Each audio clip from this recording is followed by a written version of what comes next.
자, 조선 후기 사회사 보겠습니다. 자, 양반이 몇 프로입니까? 70%. 돈 주고 양반직을 사요. 밑에 그림 보시면 꼭 돈 주고 사는 것도 있지만 무공 이런 것도 있고 적보 위주도 있습니다. 이 중에서 가장 심했던 게 뭐다? 동그라미 적보 위조.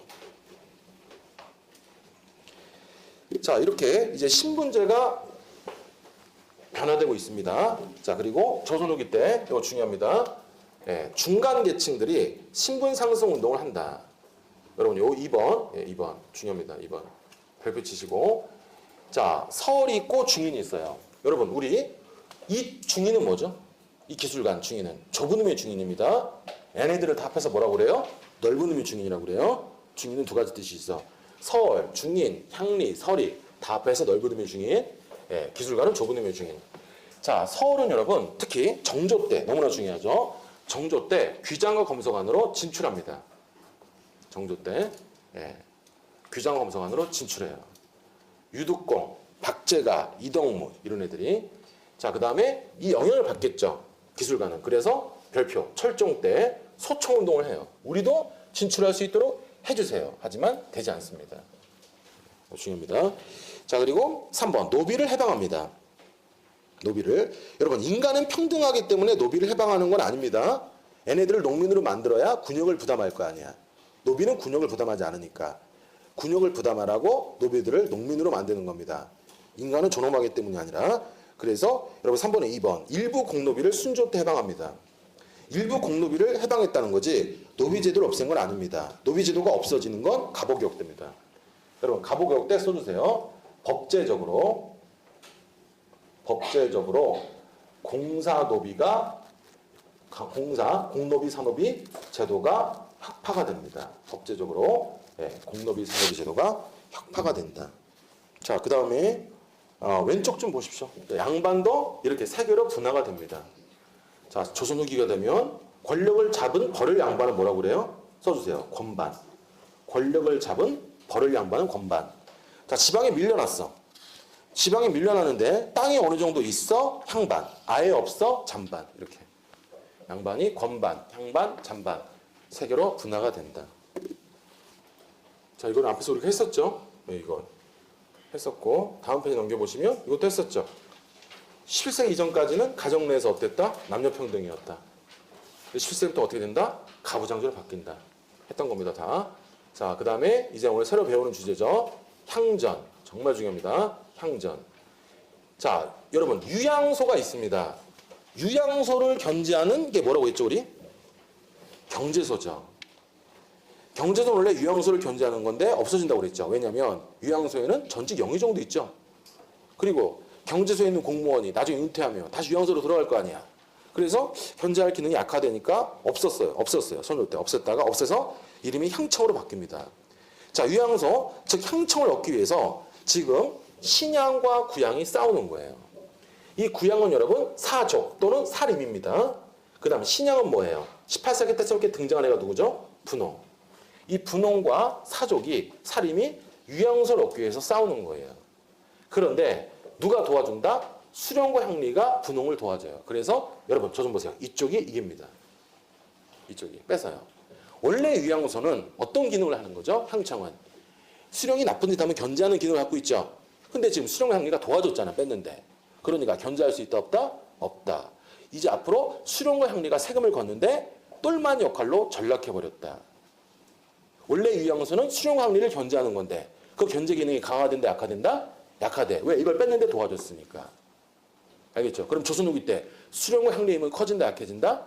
커지는 겁니다. 유양소는 기능이 약화되고. 알겠죠? 이게 뭐다? 향전입니다. 유양소를 얻기 위해서 분홍과 사림이 싸우는 거죠. 향전입니다. 향전.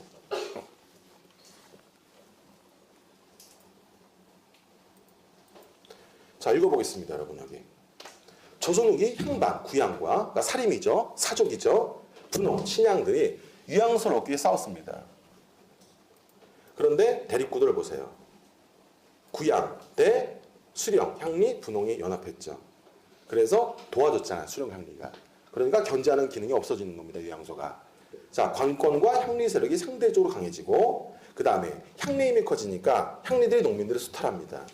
그리고 유향소, 즉 향의 위상은 격화됩니다. 별표치고. 자, 원래 유향소는 지방 양반의 이익을 대변하는 기구인데 이제 부세 자문기구로 몰락하였다. 즉 수령의 향리의 똘마니로 몰락하였다는 겁니다.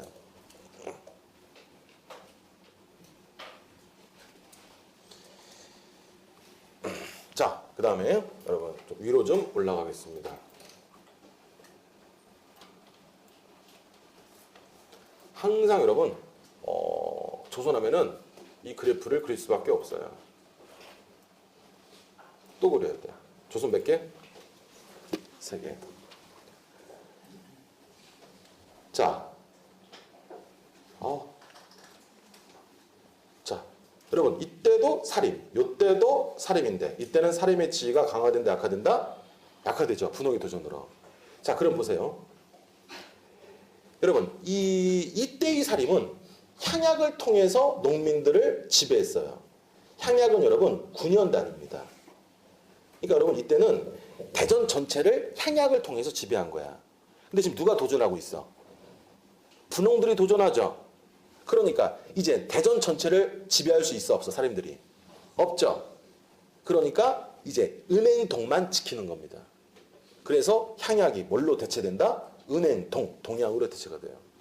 자, 이때까지는 대전이라는 전체 9년을 지배했습니다. 뭐를 통해서? 향약을 통해서. 근데 이제는 이 대전에서, 향촌에서 분홍들이 등장하니까 대전 전체를 지배할 수 있어, 없어? 없죠. 그러니까 9년 단위의 향약을 포기하고 은행동만 지키는 겁니다.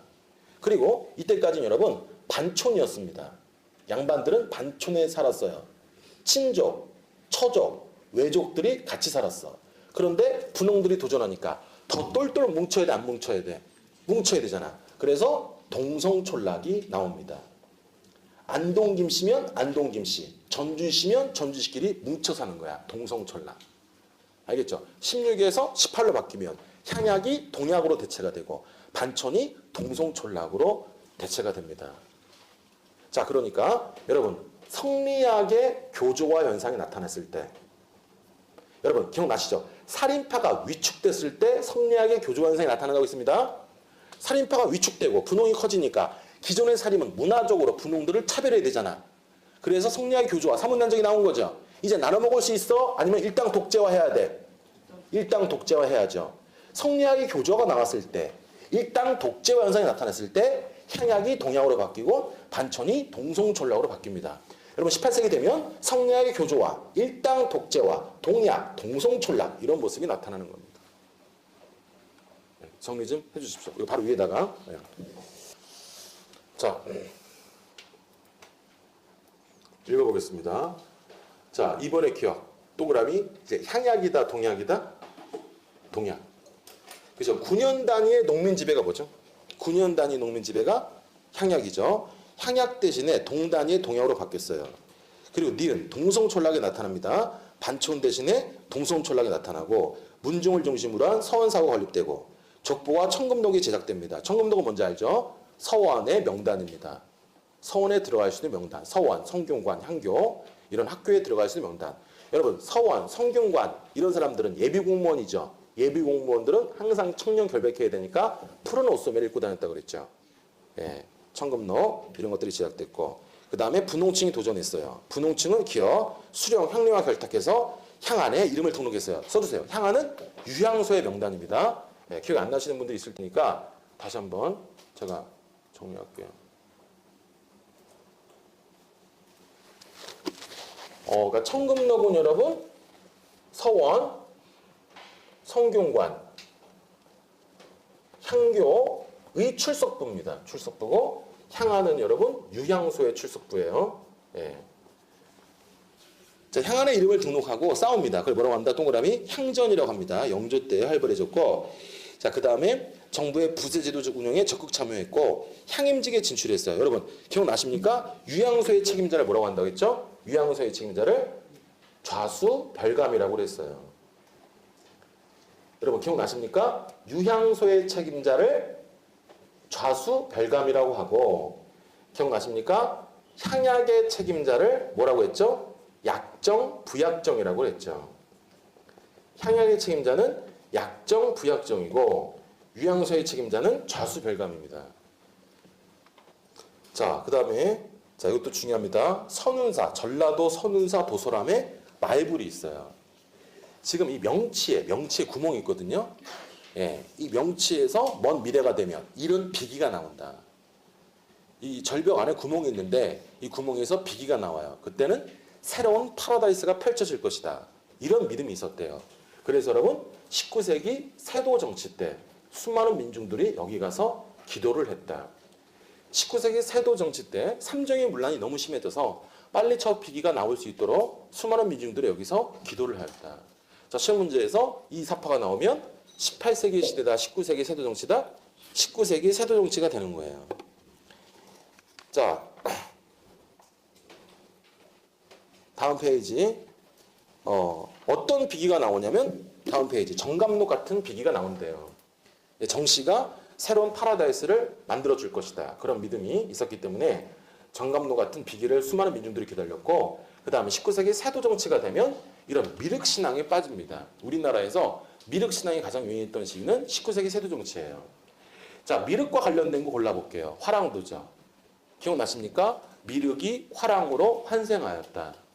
그 다음에 궁예가 뭐라고 그랬죠? 나 미륵이야. 그러니까 나의 집을 받아야 돼. 그랬고, 여러분 향도 기억나십니까? 향도가 뭐였죠? 바닷가에다가 향나무를 묻으면 누가 나타난다? 미륵이 나타난다. 그 매양은 미륵신앙 관련됐어. 왜구가 많이 쳐들어온 바닷가에 향나무를 묻으면 미륵이 나타난다. 그 다음 조선후기 세도정치 때 미륵신앙이 가장 유행했답니다.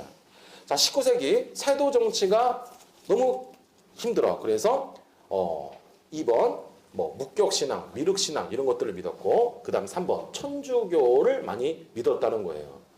자, 3번 천주교 좀 보겠습니다. 천주교는 처음에는 17세기 때는 여러분 종교로서가 아니라 학문으로서 들어옵니다. 우리나라 천주교 수용의 역사적 의의는 뭐냐면 선교사들이 수용한 것이 아니라 학문적 차원에서 수용했다는 겁니다. 그러다가 18세기 경기 남인들에 의해서 천주교가 종교로서 인정을 받습니다. 그리고 이승훈이 베이징에서 베드로라는 영세를 받아요. 그 이후부터 신앙활동이 활발해졌습니다. 특히 이승훈이 여러분 써주세요. 어느 왕 때 그 베드로라는 세례명을 받았다? 정조입니다. 써주십시오. 네, 이승훈 하면 정조. 여기 써있잖아. 정조. 자, 그런데 3번 정부는 박혀 있습니다. 왜? 기억이 중요하죠. 별표. 조상에 대한 제사를 거부하고 신분제를 부정하기 때문에 천주교를 탄압했어요. 자, 그런데 여러분 이 천주교 탄압을 이해하려면 이걸 이해하셔야 됩니다. 뭘 이해해야 되냐면 여기다가 여러분 여기 공간 잡았죠. 여기다 한 번 더 쓰죠. 예. 좀 이따 써봐요. 제가 다 쓴 다음에 정조 때는 시파 정권이야, 벽파 정권이야. 시파. 자, 순조는 두 시기로 나눠집니다. 처음에는 증조할머니 정순왕후가 수령청정했어. 노론, 벽파. 그러다가 장인어른 김조순이 권력을 잡죠. 김조순은 정제 오른팔이었습니다. 대표적인 총애문신이죠. 시파. 그 다음에 헌종 때는 노론 벽파입니다. 풍양조씨는 벽파야. 그 다음에 철종 때는 다시 안동김씨니까 시파입니다. 그러면 벽파 집권기에 천주교 탄압이 있는 거예요. 이때는 친유박해. 그래서 다산이 강진에 유배되죠. 이때는 기해박해. 프랑스가 처음으로 쳐들어옵니다. 물론 싸운 건 아니죠. 김조순이 잡았을 때 이때는 여러분 탄압을 심하게 하지 않아요. 오히려 뭐가 만들어진다? 조선 교구라는 조직이 만들어집니다. 그러니까 벽파일 때 탄압하는 겁니다. 물론 이때도 탄압이 있어요. 근데 심하게 탄압하지 않아요. 예를 들어서 윤지충이라는 자가 어머니가 죽자 제사를 지내는데 신주를 불태웠어요. 근데 윤지충만 죽이는 데서 끝났다는 거죠. 시파 탄압으로 가지 않았다는 거예요. 그래서 여러분 이것 좀 정리 좀 해주십시오. 자, 이번에 니은 보십시오. 정조는 비교적 관대했습니다. 디귿 순조 때는 신유박해가 있었고, 근데 여러분 김조순이 정권 잡았을 때는 조선교구가 설정됐다. 그런 얘기입니다. 그 다음에 4번 동학도 만들어집니다. 동학은 1860년 경주의 잠반 써주세요. 최주호가 만들었습니다. 최주호에다가 써주세요. 경주 잠반입니다. 경주 잠반. 잠반이 뭐라고 그랬죠? 몰락한 양반. 자, 경주의 잠반 최주호가 1860년에 만들었습니다. 자, 그 다음에 3번 좀 알아주세요. 유교, 불교, 도교를 다 합한 겁니다. 유교, 불교, 도교. 특히 주문과 부족을 중시했습니다. 4번 평등 사상을 강조했습니다. 인간은 평등하다. 그걸 뭐라고 표현했냐면 시천주 인내천이라고 표현했어요. 자, 똑같은 표현이야. 인간은 평등하다. 그래서 신분제가 폐지되고 별표 여성과 어린아이를 강조합니다. 중요합니다. 여성과 어린아이를 강조했고 자, 그 다음에 6번 최시영이 교리를 만듭니다. 동경대전과 용담유사 이런 것들을 만들었고 자, 오른쪽 페이지 자, 마지막입니다. 세도 정치 때 삼정의 문란이 심해지자 농민 항거가 발생합니다. 그 대표적인 게 홍경래 난과 임술밀란입니다. 자, 홍경래 난은 여러분 써주세요. 순조 때 일어납니다. 자, 그 다음에 진주밀란으로 시작된 임술밀란은 철종 때 일어납니다. 자, 홍경래 난은 순조 때, 그 다음에 임술밀란은 철종 때입니다. 예. 그리고 임술밀란은 여러분 진주에서 시작됐죠. 근데 여러분 동그라미 함흥에서 제주까지 전국적으로 확산됩니다. 임술밀란은 함흥에서 제주까지 전국적으로 일어났다. 특히 임술밀란 직후에 뭐가 설치됐다? 삼정이정청이 설치됩니다. 홍경래난 직후에 설치되었다. 기출입니다. OX. 삼정이정청은 홍경래난 직후 설치되었다. OX. X. 임술밀란 직후 설치가 되었어요. 삼정의 문란 해결하기 위해 설치된 삼정이정청. 그 다음에 여러분 지금 제목에 써주죠. 19세기 세도정치입니다. 자, 교과서가 이 지도를 그려놨어요. 19세기 세도정치의 상황 하면서 홍경래 난과 임술밀란을 표현했는데 우리가 더 첨가해보죠. 19세기 세도정치가 되면 천주교가 확산되죠. 그죠? 어디다 그려야 돼? 여기입니다. 경기도. 천주교가 확산된다. 누굴 중심으로? 경기 남인입니다. 경기 남인. 그리고 아까 선운사 마을을 가서 기도를 많이 했다. 여기입니다. 선운사, 도소람, 마을을 여기 가서 그 명치에서 비기가 나올 수 있도록 기도를 많이 했다. 19세기 세도정치 때. 그 다음에 여러분 여기 경주. 경주에서 1860년 최주호가 뭐를 만들었다? 동학을 만들었다. 자, 지금 우리 뭐 정리하는 겁니까? 19세기 세도정치의 상황. 자, 이쪽 청천강 지역 홍경래가 반란을 일으키죠. 이유는 두 가지죠. 삼정의 문란 그리고 조선시대 때는 서북 지역을 차별했어요. 그러니까 서울에 있는 노비도 평양의 양반을 무시했대요. 그래서 난이 일어납니다. 그 다음에 여러분 경기 남인 중심으로 천주교 확산됐고 경주를 중심으로 동학이 탄생합니다. 임술밀란은 진주에서 시작됐는데 함흥에서 제주까지 확산됩니다. 그리고 선운사 도소람 마을을 가서 기도를 많이 했어요. 또 하나 빠진 게 있죠. 못 빠졌어요. 미륵신앙이 유행했다. 미륵신앙은 여러분 전국적으로 유행합니다. 이게 다 19세기 세도정치의 모습입니다.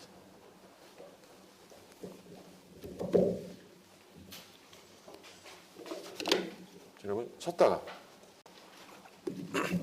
자, 조선 후기의 문화. 자, 보시면 여러분 또 그래야 됩니다. 16, 18. 16세기는 살인파의 시대인데 힘이 강했어. 이때도 살인파의 시대지만 분홍의 도전으로 힘이 약해집니다. 자, 그러면 새롭게 등장하는 분홍들을 살인들은 어떻게 해야 돼요? 문화적으로 차별할 수밖에 없죠. 그래서 어떤 현상이 나온다? 성리학의 교조화 현상이 나타나요. 여러분 성리학을 비판하면 여러분 사문난정의 이름으로 죽이는 거죠. 원래 성리학은 종교입니까? 학문입니까? 학문이죠. 근데 종교적 색채를 나타내는 겁니다. 성리학의 교조화 같은 말로 절대화입니다. 자, 여러분 이때 허적과 함께 누가 죽죠? 윤유가 죽습니다. 윤유는 뭐라고 그랬어요? 주자 휴 별거 아니야? 내가 더 뛰어나? 라고 말했습니다. 여기 별표 좀 쳐주고 읽어보겠습니다. 사령. 천하의 많은 이치를 어찌하여 주자만 알고 나는 모른다 말인가? 주자는 다시 태어난다 하여도 내 학설을 인정하지 않겠지만 공자나 맹자가 다시 태어난다면 내 학설이 승리할 것이다. 윤유는 여러분 지금 성리학을 비판하는 겁니다. 여러분 오해하면 안 돼요. 윤유는 유교를 비판하는 게 아닙니다. 유교를 비판하는 게 아니라 유교 중에 하나인 성리학을 비판하는 겁니다. 자, 무슨 말이냐면 여러분 이것들이 다 유교입니다. 유교인데, 자, 원시 유교가 누구죠? 공자맹자. 예, 이거죠. 자, 여러분, 윤유는 유교를 비판하는 게 아니야. 성리학을 까면서 원시 유교로 돌아가자는 겁니다. 공자맹자로. 주자가 아니라 성리학을 만든 사람은 주자잖아요. 그게 아니라 원시 유교로 돌아가자. 제 개인적 표현인데 윤유는 일종의 르네상스입니다. 르네상스. 르네상스가 뭐야? 서양의 그리스 고전 문화로 돌아가자. 윤유는 유교의 르네상스를 추구하는 거예요. 원시 유교로 돌아가자. 알겠죠? 예. 자, 그리고 본문 다시 가시면 니은 또 못 온다. 아, 더 혼나겠다. 자, 빡세당은 주자를 빡세게 비판하다 당해요. 얘도 사문난정이라는 이름으로 죽어요. 얘는 양명학과 도교까지도 영향을 받아요. 윤유, 박세당은 사문난정의 이름으로 제거되죠. 자, 그 다음에 성리학 논쟁 보시면 우리 이론 논쟁은 배웠죠. 이황은 주리론, 이는 주기론입니다. 자, 그 다음에 이제 우리가 두 번째 논쟁을 배울 겁니다. 호락 논쟁을 배울 겁니다. 여러분, 노론이 충청노론과 서울노론으로 갈라지는데, 충청노론은 호론이라고 하고 경기노론은 낙론이라고 그래요. 그러니까 충청도를 호서지방이라고 하잖아요. 그죠? 그 다음 서울에 낙하라는 곳이 있었어요. 자, 그런데 보세요. 호론은 인물성 이론입니다. 인성과 물성이 다르다는 거죠. 그럼 보세요. 써보세요. 인성은 조선입니다. 물성은 청입니다. 조선과 청나라는 같다, 다르다? 다르다는 거예요. 그럼 청나라를 배워야 돼, 정벌해야 돼? 정벌해야 돼. 위정척사로 가는 거죠.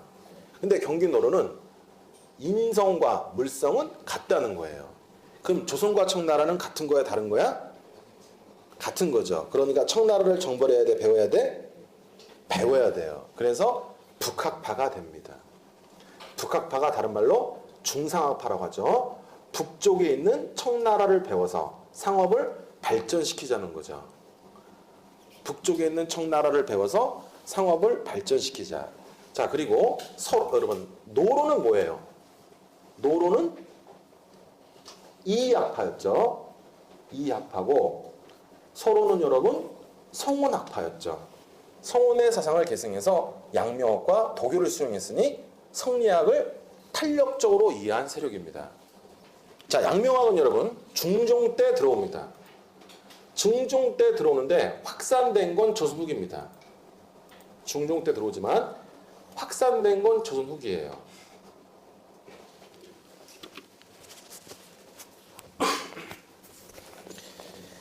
자, 여러분, 양명학에서 가장 중요한 건 뭐냐면 별표 신분제 폐지입니다.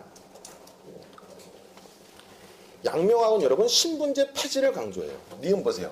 일반민을 도덕 실체의 주체로 인정해서 신분제 폐지를 강조합니다. 여러분, 조선 후기가 되면 신분제가 어떻게 바뀌어요? 이렇게 바뀌죠. 그러니까 신분제 폐지를 강조하는 양명학이 확산되는 겁니다. 양명학은 16세기 때 중종 때 들어왔지만 확산된 건 18이죠. 왜? 신분제가 이렇게 완화되니까. 예. 여러분, 양명학에서 가장 중요한 것은 신분제 폐지입니다.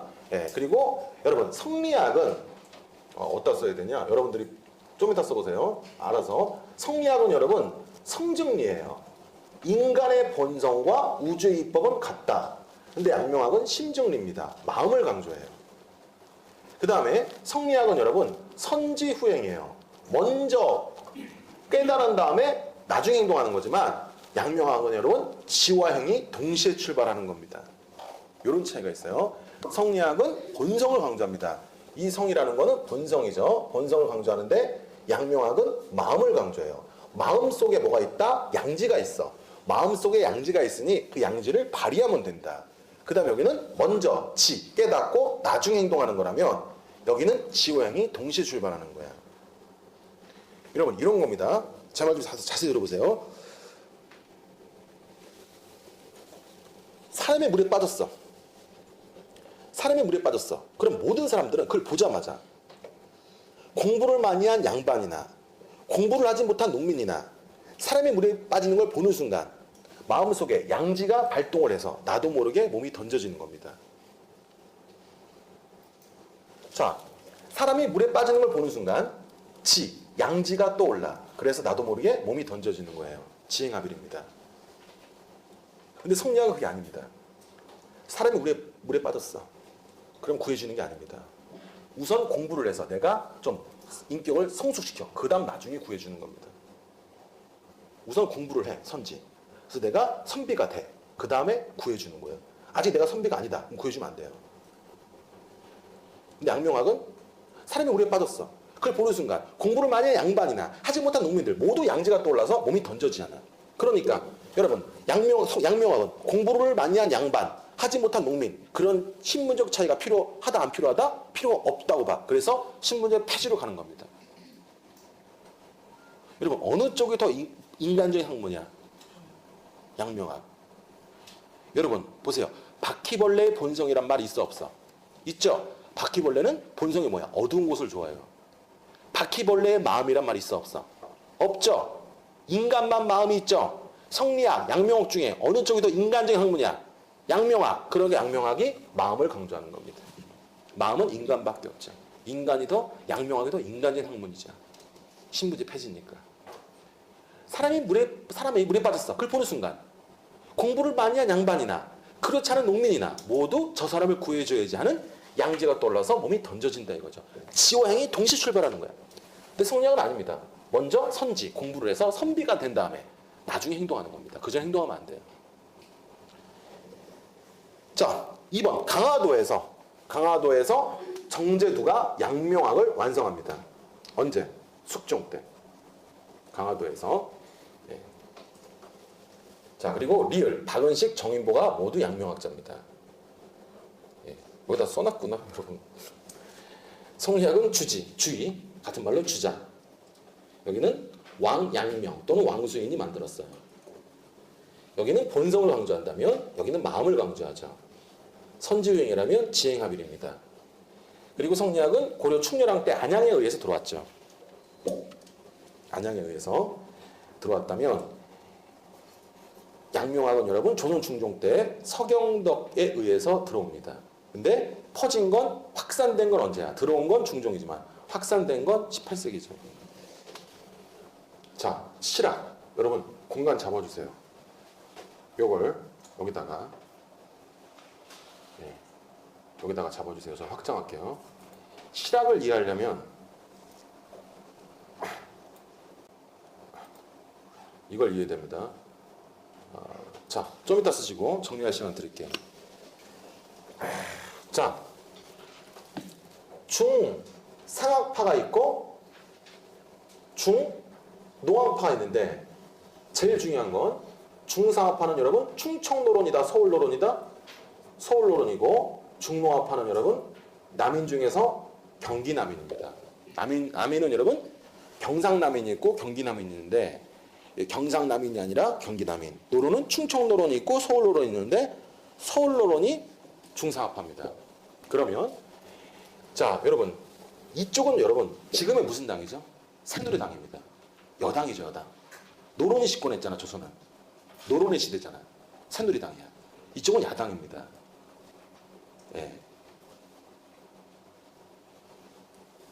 자, 그러면 이쪽은 여러분 새누리당, 여당이니까 성장을 강조한다, 분배를 강조한다? 성장을 강조합니다. 이쪽은 야당이니까 뭐를 강조한다? 분배를 강조합니다. 예. 그러면 여러분 농업 기술 발전을 통한 경제 성장은 농업기술 발달을 통한 경제성장은 중농이 주장하는 거야? 중상이 주장하는 거야? 중상이 주장하는 겁니다. 농업이 들어가면 중농이 아니라 중상이에요. 중농이라는 표현은 부드러운 표현이 아니에요. 농업기술은 중상이 강조합니다. 중농은 여러분 토지 분배를 강조합니다. 그래서 여러분 중농보다는 중전학파가 더 부드러운 표현이 되는 겁니다. 예, 이렇게 되는 거야. 예, 그러면 여러분 경제가 성장하려면 신분제가 폐지돼야 돼? 강화돼야 돼? 폐지. 이쪽이 신분제 폐지로 갑니다. 경제 성장을 강조하니까. 근데 여기는 단지 완화에 불과합니다. 이쪽이 폐지예요. 경제가 성장되려면 양반도 상업에 종사해야 되잖아요. 양반도 상업에 종사하자. 그런 말을 하면 중농이 아니라 중상입니다. 그리고 여러분 조선 숙종 때 상평통보의 가치가 높아지자 상평통보를 땅에 묻어요. 그래서 시중에 상평통보가 없어. 그걸 뭐라고 하죠? 전황. 그때 여러분 이익은 패전론을 주장합니다. 왜? 못 사는 애들이니까. 아예 화폐를 없애자. 근데 얘네들은 맞췄습니다. 여기죠. 이익은 중농입니다. 화폐를 없애자. 근데 박지원은 돈이 많은 서울 노른이야. 그러니까 박지원은 장난하니 화폐를 더 찍으면 되지 용전론을 주장하는 겁니다. 이해하시겠죠? 자, 그러니까 중상은 서울 노론이니 성장을 강조하고 중농은 경기남이니 분배를 강조한다. 농업기술을 통한 경제의 성장은 중상, 토지분배는 중농, 신분제 폐지는 중상입니다. 용전론은 중상이죠. 이해하시겠죠? 그러니까 중상은 성장, 중농은 분배. 그런 뉘앙스로 이해하시면 됩니다. 자, 정리해 주십시오. 자, 실학의 선구자는 이수강의 지봉유설입니다. 별표 쳐주시고, 자, 백과사전식 저서입니다. 여기서 천주교가 처음으로 소개됐어요. 근데 여러분 이때는 아직은 17세기니까 학문으로 수용한 거야, 종교로 수용한 거야? 학문으로 수용했기 때문에 황당한 종교라고 소개합니다. 마테오 리치의 천주시례가 처음으로 소개됐죠. 자, 2번 보겠습니다. 중농학파는 다른 말로 경세치용학파라고 해요. 자, 2번 서울노론이다 경기남인이다 경기남인입니다. 자, 그리고 3번 유영원은 균전론을 주장합니다. 토지분배. 그리고 여러분 양반 몽골제도, 과거제도, 노비제도 비판으로 가지만 여러분 신분제 폐지 막 그쪽까지는 막 발전하지 못합니다. 왜? 중농이니까. 알겠죠? 다음 페이지. 이익은 성호사설에서 토지 제한, 한전론을 주장합니다. 그리고 6가지 패단을 주장하죠. 6가지 패단을 뭐라고 하냐면 써주세요. 6점이라고 합니다. 6점.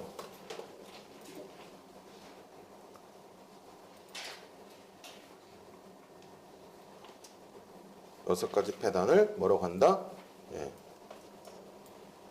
6점이라고 합니다.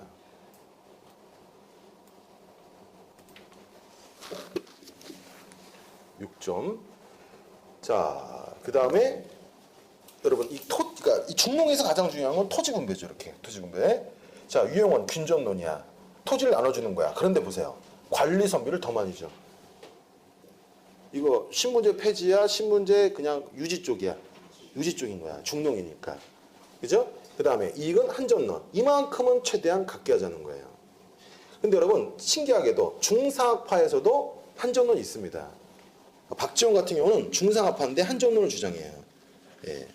자, 그 다음에 여러분 여기 좀 갈게요. 자, 5번 다산은 여러분 정조 때 배설을 했는데 신유박해 때 강제는 위배됐죠. 그때 실학을 집대산합니다.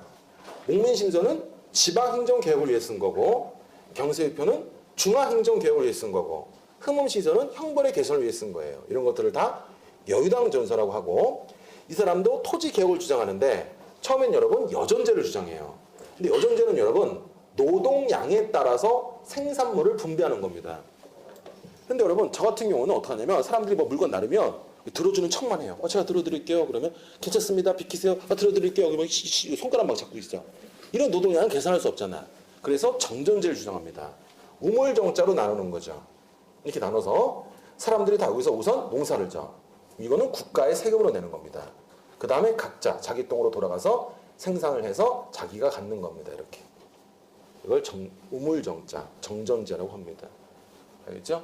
예, 그리고 이 사람은 과학기술에도 관심을 가졌어요. 예, 그래서 여러분 써주세요. 기술을 강조하는 기회론을 씁니다. 기술을 강조하는 기회론을 쓰고 이 사람은 중농학파인데 상공업진흥에도 관심을 가졌어요. 중농학파인데 상공업진흥에도 관심을 가졌으니 이 사람은 뭐하는 사람이다? 실학을 집대성한 사람이다. 중농업파인데 상공업에도 관심을 가졌잖아. 그래서 실학을 집대성한 사람이라고 표현합니다.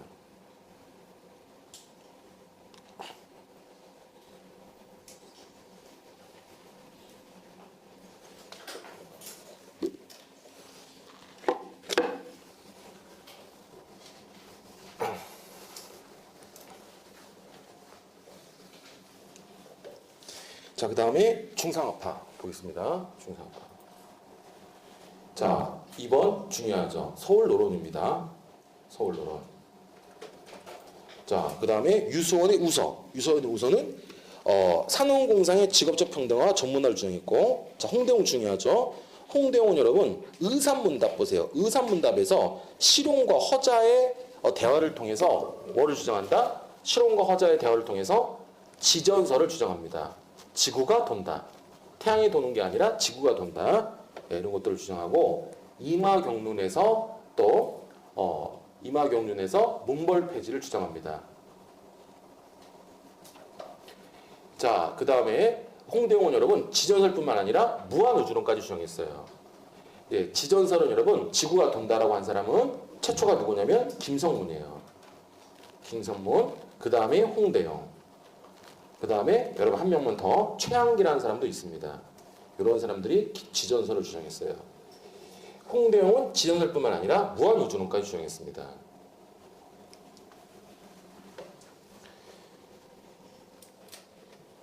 5번 박지원은 여러분 열알기에서 상공업 진흥을 강조했고, 그 다음 여러분 어느 쪽이 유통경제에 관심이 있을까? 중농과 중상 중에서 중상이니까 술의 선박 같은 유통경제는 중상이 주장하는 겁니다.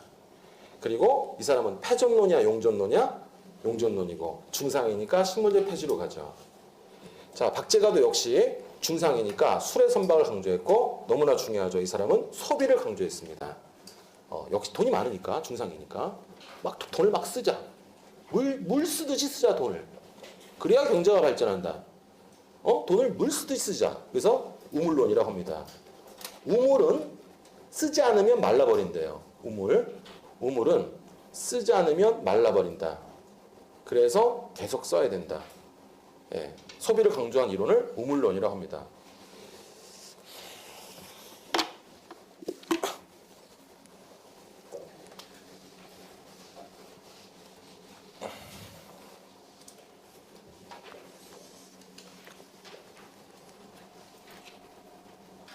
자, 국학. 이제 우리나라 역사에 관심을 가져요. 자, 이익은 독자적 역사 소수지를 제시했고, 자, 안정복의 동사 강목은 고증사학의 토대를 마련했어요. 근데 여러분, 동사 강목은 좀 이것 좀 알아주십시오. 고조선에서 고려 말까지 썼습니다. 자, 그 다음에 써주시고, 이긍희의 연료실 기술은 조선시대의 정치와 문화를 정리했어요. 야사 중심입니다. 야사 중심. 예. 한치훈 해동 역사는 민족사 인식의 폭을 확대했다. 자, 무슨 말이냐면 중국과 일본 사료를 많이 참고했어요. 특히 여러분 일본 사료를 많이 참고했다. 한치훈. 자, 이종의 동사는 고구려와 발해를 강조합니다. 유득공의 발해고는 발해를 강조하고, 이종의 동사는 고구려 발해를 강조해요.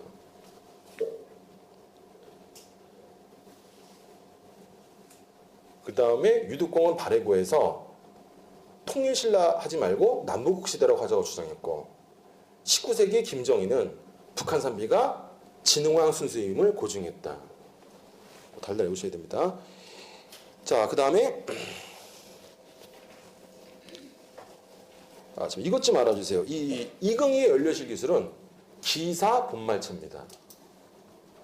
기사 본말체가 뭐냐면 사건 중심입니다. 사건 중심으로 쓴 거. 이걸 기사 본말체라고 해요.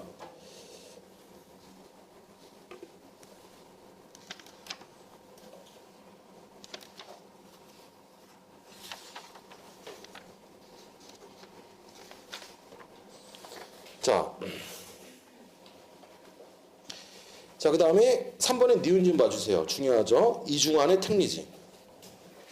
자, 이중환의 특리지 좀 보십시오. 자, 생리, 산수, 인심, 산수 이런 것들을 기준으로 가거지를 설정했다. 네.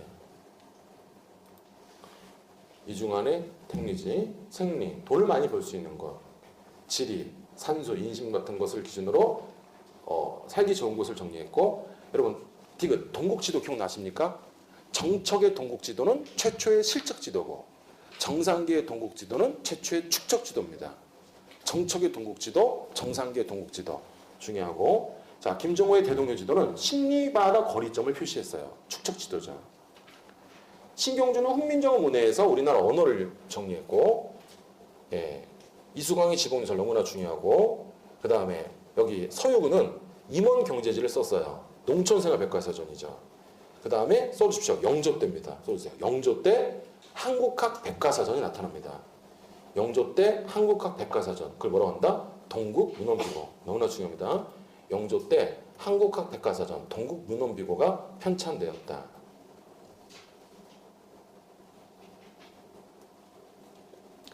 자, 그 다음 페이지 가겠습니다. 자, 네덜란드에서 사람 2명이 옵니다. 1번에서 3번 발테브레와 하멜. 얘네들이 네덜란드인이에요. 그래서 과학기술을 전해주죠. 자, 2번 우리 배웠죠. 천문학. 최초의 지전설은 김성문. 홍대훈 지전설뿐만 아니라 무한우주론까지 주장했고 2번도 배웠습니다. 김육이 아담셀이 만든 시연력을 도입했다. 배웠었고 그 다음에 마테오 리치의 고녀망옥 정도가 들어오면서 아, 천하의 중심은 중국이 아니구나. 지구는 둥그니까 어디나 중심이 될 수 있구나. 중화 사상이 깨지는 계기가 됩니다. 3번에 1번 허준은 광해군 때입니다. 써주세요. 광해군 때 독립오감을 저술합니다. 허임은 침구술을 집대성합니다. 정약용은 정두법을 연구합니다. 이재만은 독립수의봉원에서 태양인, 태음인, 소양인, 소음인을 정리하죠. 이번의 기억, 신속의 농가지정 때문에 이양법이 신속하게 보급됩니다. 박세당의 색경. 여러분, 상품화폐작물은 색깔이 단순해 다양하죠. 상품화폐작물은 색깔이 다양하다. 색경, 이렇게 보십시오. 상품화폐작물을 소개한 겁니다. 상품화폐작물은 색깔이 다양하죠. 그 다음에 4번, 다산은 거중기를 사용해서 화성을 만들었고 배다리를 설계했어요. 왜냐하면 정조는 여러분 왕이 됐어요. 딱 왕이 되는 날 테러리스트 20명이 침실 위에 올라갑니다. 지붕 위에. 근데 그 테러리스트 바보야. 20명이 올라가니까 시끄럽죠. 다 깨요. 한 명만 와야 되는데 20명이 지붕 위에 올라가니까 다 막 다 깨. 그게 잡히죠. 정조는 항상 암살 위험이 있단 말이야. 그럼 언제 가장 암살이 많이 당했어? 강을 건널 때. 호위무사가 줄어들 거 아니야. 그래서 이제 노름벽파가 강을 건널 때 정조를 죽이려고 그래요. 강을 건너면 배를 타면 호위무사가 줄어들잖아. 그걸 알았기 때문에 다산이 배달을 만든 겁니다. 그리고 호위무사가 줄어들지 않겠죠. 정조는 자주 화성으로 갔거든요. 자, 거중기를 이용해서 화성을 만들었고 자, 그 다음에 4번 보겠습니다.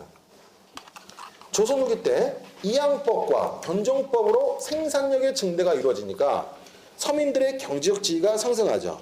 그래서 서민 문화가 발달한다는 겁니다. 자, 그리고 2번 판소리와 털놀이가 유행하죠.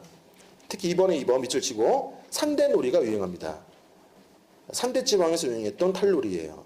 그 다음 3번 서민의 경제적 지위가 상승하니까 한글 소설이 유행하고 사설지는 뭐냐면 규칙에 맞지 않게 자유분방하게 쓰는 겁니다. 예, 그 다음에 3번의 기억 보시면 다산은 삼정의 문란을 폭로한 한시를 썼고 박지원은 양반전, 헌생전 같은 한문소설을 썼고 자, 그 다음에 거기 밑에 두 번째 중요합니다. 문체 혁신을 주장합니다.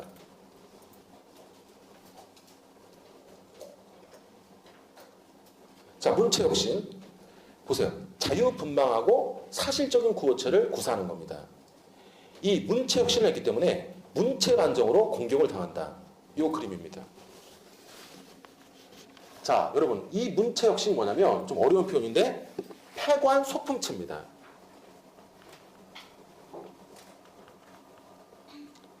폐관 소품체인데 이게 중국에서 자유분방한 문체였어요.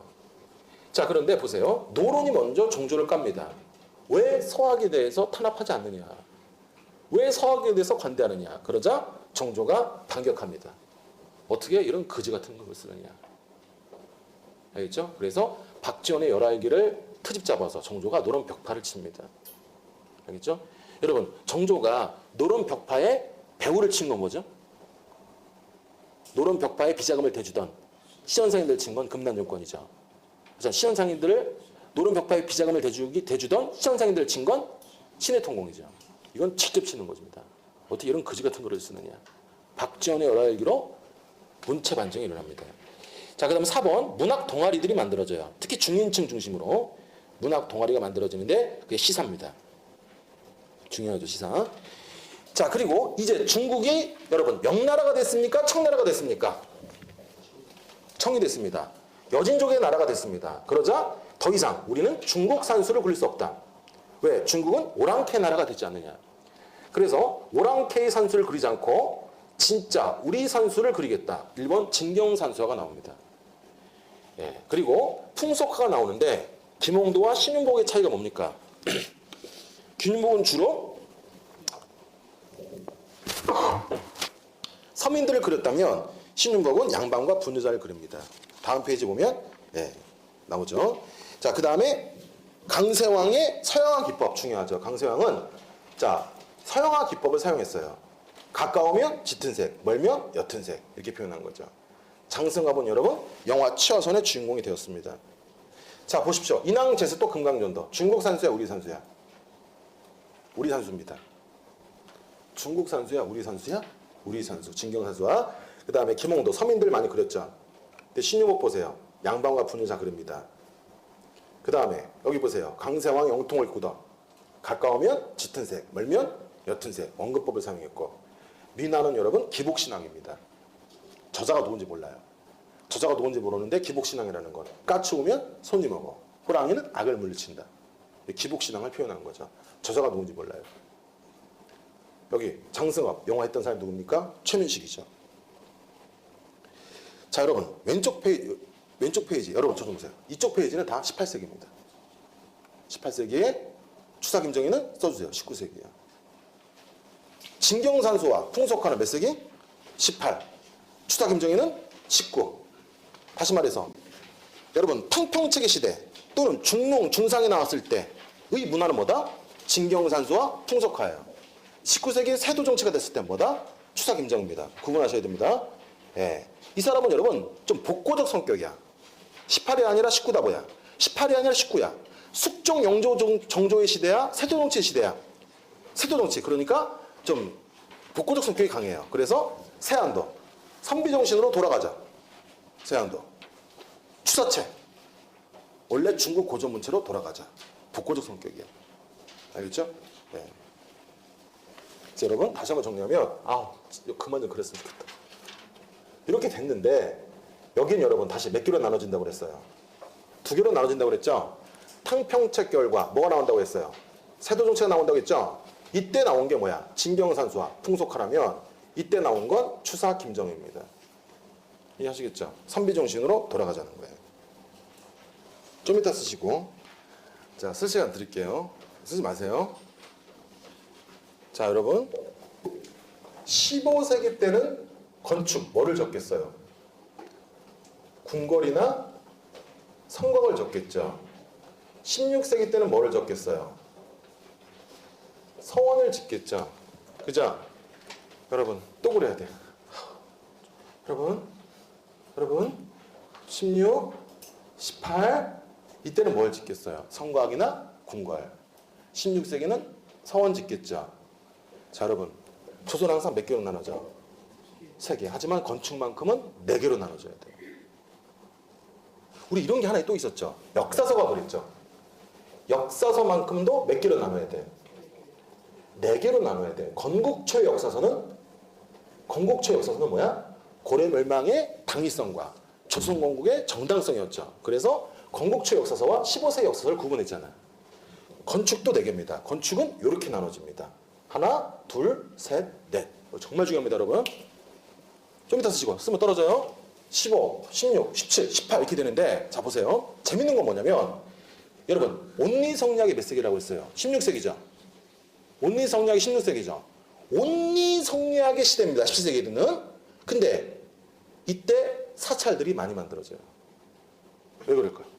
아니 온리성리학의 시대인데 그 전에 뭐가 있었다는 거야. 여러분 명종 때 문정왕후와 보호에 의해서 승과가 부활하죠. 그래서 임진왜란 때 뭐가 나온다? 승병이 나오잖아. 서산대에서 사명당이 나오잖아. 그래서 사찰들이 만들어져요. 정말 중요한 겁니다. 자, 17세기 사찰들이 만들어져. 그러면 여러분 보세요. 뭐 금산사 미륵전, 화엄사 각항전, 법사 팔상전이 있단 말이야. 그럼 여러분 여기는 누가 시주한 거야? 분홍이 시주한 거야? 양반 지주가 시주한 거야? 양반 지주. 아직은 18이 아니잖아. 이건 양반 지주가 시주한 거예요. 근데 18세기 논산상계사, 부안계암사, 안성서람사는 18세기니까 분홍이 시주한 겁니다. 자, 여러분 정말 중요합니다. 17세기 때 사찰과 18세기 때 사찰을 구분하는 거 반드시 나올 겁니다. 17은 분홍이 시주한 거야? 양반 지주가 시주한 거야? 양반 지주. 이때 분홍이 없습니다. 17세기 말에 분홍이 나타나잖아. 이때는 양반 지주가, 이때는 분홍이 시주한 거예요. 그리고 보세요. 이때는 여러분 보세요. 이 법조 팔상전은 뭐예요? 여러분 1층에서 5층으로 올라갈 수 없습니다. 하나의 통구조예요. 그냥 1층에서 위층을 바라보는 거야. 황룡사 구축 목탑은 1층부터 9층까지 올라갈 수 있는 거야. 이거 그게 아닙니다. 통구조야. 자, 그러면 이건 분홍이 지은 거야. 분홍 돈 많아 적어. 많죠. 그래서 금으로 도금한 부처가 있어요. 다시 정말 중요해. 여러분 꼭 나올 겁니다. 17세기 사찰과 18세기 사찰을 구분하는 거. 자, 17은 누가 시주했어? 양반 시주. 하나의 통구조야. 18은 뭐야? 분홍이 시주했고 금으로 도금한 부처가 있어요. 자, 그러면 종류. 금산사 미륵전, 화엄사 화강전, 법초사 팔상전. 이건 뭐다? 논산상계사, 부안계암사, 안상소명사인데 이렇게 해보세요. 법화금. 여러분 불교 경전의 중에 하나가 뭐죠? 법화경이죠. 법화경이라고 유명하잖아. 법화경이 아니라 법화금, 법초사 팔상전, 화엄사 화강전, 금산사 미륵전. 여기 뭐야? 중국에 장계석이라는 인물이 있어요. 장계석이 아니라 여기는 쌍놈 같은 분홍들이 시주했잖아. 쌍놈 같은 분홍, 쌍계석. 쌍놈 같아. 성격 개같죠, 분홍들이니까. 다 머리가 돌이야, 돌. 성격이 뭔지 몰라. 쌍계석. 쌍놈 같은 개, 쌍개 같은 돌, 쌍계석. 쌍계사, 계암사, 성남사. 중요합니다. 네, 그리고 잠깐만. 이 경회로, 경복궁 중건한 사람 누구야? 흥성대원군. 여러분, 임진왜란 때 모든 궁궐이 불탑니다. 근데 광해군 때 경복궁은 중건하지 않았어요. 창덕궁이나 다른 궁궐만 중건합니다. 많은 사람들이 오해하는데 아닙니다. 돈이 없어서 중건한 게 아니라 어차피 경복궁에 안 사니까 중건하지 않은 거예요. 경복궁에 살다 죽은 사람은 조선 왕 중에서 세종밖에 없습니다. 이 경복궁이 원래 만들 때부터 말이 많았어. 전주희 씨와 터가 안 맞아. 그래서 거기다 궁궐 만들 때부터 이런 설이 있었어. 경복궁을 만들면 전주희 씨는 첫째가 다 맛이 갈 것이다. 조선 왕 중에서 첫째가 왕이 된 경우는 거의 없습니다. 그리고 친구들 보세요. 전주희 씨 보면 다 첫째는 맛이 갔습니다. 제가 전주희 씨인데 저 둘째예요, 둘째. 둘째는 뛰어나죠. 첫째는 좀 그래요. 그래서 어차피 안 사니까 중건 안 한 거예요. 알겠죠? 그런데 이걸 누가 중건합니까? 흥성대원군이 중건해서 조선이 망하는 겁니다. 중건해가지고. 예, 그리고 자 밑에 6번 1번 보시면 백자가 민간까지도 널리 사용되었다. 알겠죠? 예. 자 이렇게 해서 여러분 우리가 조선 문화사가 다 끝났죠. 예, 저는 이제 담배 피러 갈 테니까 여러분은 쓰시고 우리 밥 먹어야죠. 그래서 1시에 시작하겠습니다. 그런 데서 들어가겠습니다. 예.